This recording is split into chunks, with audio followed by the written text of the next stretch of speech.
This is the Fat Bee Man, and I'm going to do a little video here on judging wax. Now here is a block of wax that's been rendered down from old comb, and as you can see, it's fairly clean. This is going to be the end result. We're going to make foundation from it, but a block of wax like this, no chemical, that wax, judging from the quality of it, it should go for about $20 a pound. Now you can buy wax a lot cheaper, but now I'm going to glance over here.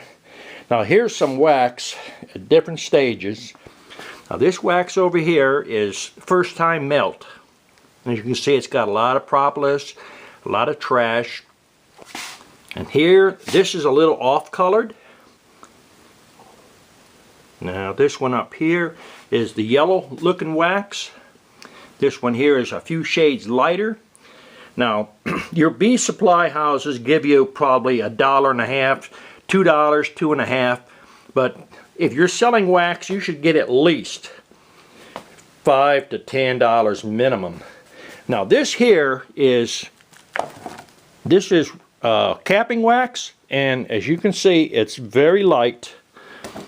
It's super light, lemon yellow. There's no coloration at all in it. This wax, don't get me wrong, I'm not trying to sell this wax. I use all the wax myself, but I do have a customer or two that come by and want cosmetic grade wax, which this is, and this type of wax here, this will go for between $15 and $25 a pound. And I can currently sell this $20 a pound all I want. Now, the biggest misconception in melting wax, I just done one here just a little while ago, and as you can see, this wax is still wet, or it's still hot. See how it's moving? It's hot. Now, I just done it in a kettle, just like so.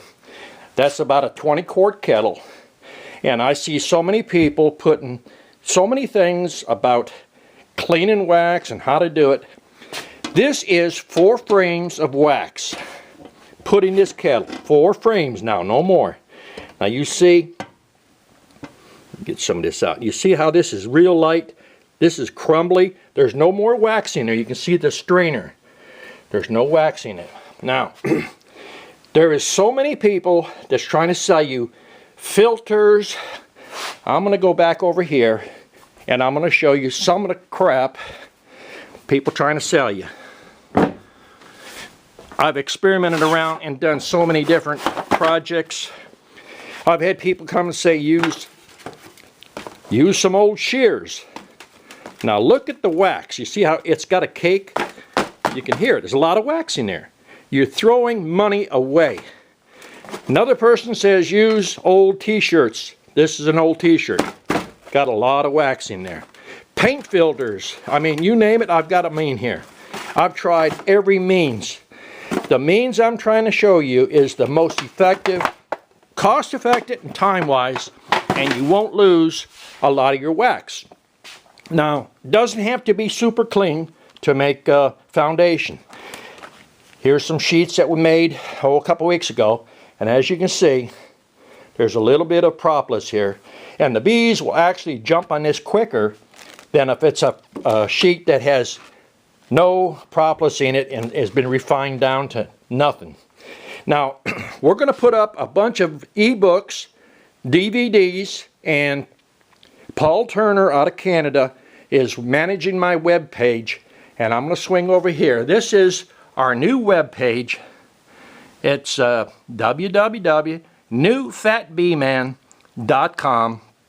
If you're interested in any of the videos, we're going to do a whole series on organic using oils, and I'll do all the formulas step by step.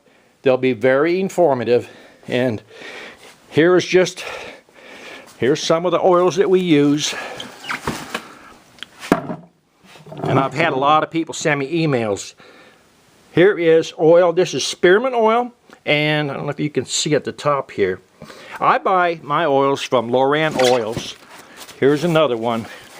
We buy this here. This is wintergreen oil. And you can see on the side there it says Loran Oils. We use a lot of oils to treat for mites. Now a lot of people say don't treat or don't have to treat.